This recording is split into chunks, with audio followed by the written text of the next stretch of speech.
The U.S. tariff landscape has become increasingly complex, with some tariffs originating in years past, others under review, and new ones being added on top.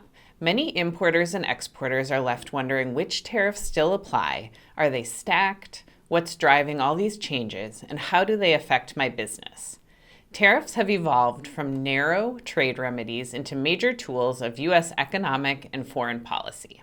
They now influence everything from supply chains to pricing strategies.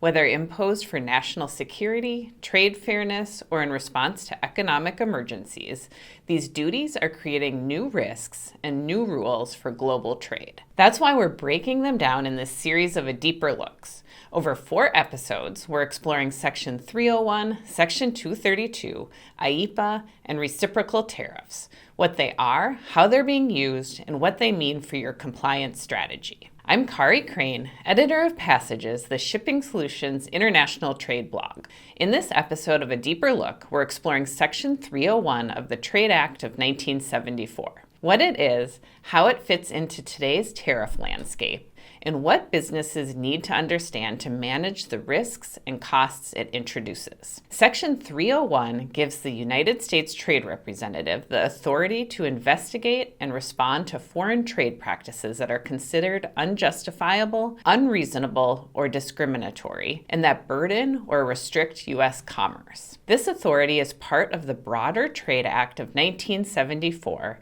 and is enforced through retaliatory tariffs, the suspension of trade agreement concessions, or other trade restrictions. Historically, Section 301 was used frequently before the World Trade Organization's dispute resolution system became central to the U.S. trade enforcement.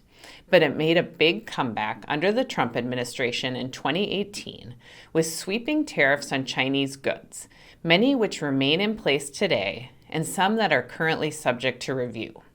The Biden administration largely maintained the Section 301 tariffs imposed during Trump's first term, and in some cases increased them.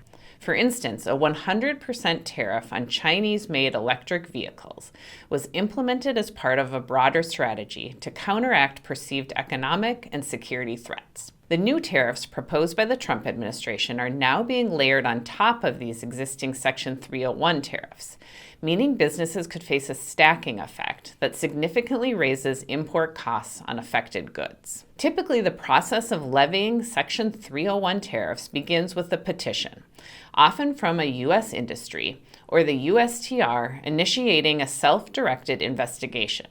The steps generally go like this. The USTR evaluates whether a foreign policy or practice is actionable under Section 301. Stakeholders, including U.S. businesses, can submit input and testify. The USTR may attempt to resolve the issue through consultations. If the issue isn't resolved, the USTR can impose tariffs or other trade measures. For example, the Section 301 tariffs on China were based on a determination that China was forcing technology transfers and engaging in unfair IP practices. The USTR imposed tariffs in 4 rounds, each targeting different sets of HTS codes. Section 301 actions don't apply blanket tariffs on all goods from a country. They're highly specific, targeting lists of HTS codes, and can change over time. Businesses must stay proactive to monitor updates from the USTR and the Federal Register, check if their products are on impacted tariff lists, request exclusions when available. During earlier Section 301 actions, U.S. companies could petition for tariff exclusions, but these windows are time-bound. Update landed cost calculations to reflect potential tariff increases.